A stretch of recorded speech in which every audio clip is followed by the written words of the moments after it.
Friends பார்த்தீங்கன்னா போட்டு 2 inch delivery ஓகேங்களா. போட்டு தண்ணி ஓடினு இருக்குது, சூப்பராக சக்ஸஸாக ஓடிடுச்சு ஓகேங்களா. 10 பேனல் 540 வாட்ஸு 10 பேனல் போட்டுருக்குறேங்க. இப்போ வந்து பார்த்தீங்கன்னா இப்போ எவ்வளோ டைமு 9 மணியா 9 ஆகிடுச்சு. 10 பேனல் போட்டு வந்து ஒரு 350 அடி இறக்கி விட்டுருக்குறேங்க ஓகேங்களா. 400 அடி போகிற 350 அடி இறக்கி விட்டுருக்குறேன். அது தண்ணி பாருங்கள் ஓகேங்களா. வாங்க வீடியோக்குள்ளே போய் என்னென்ன பண்ணு பாருங்கள்.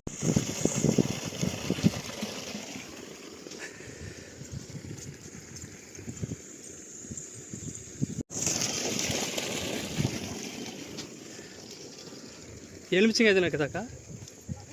எலுமிச்சிங்க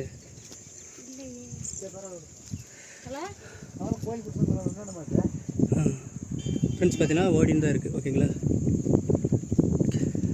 எம்சிபி வச்சு 5 HP போட்டு விட்டுங்க, சூப்பராக தண்ணி ஊற்றுது.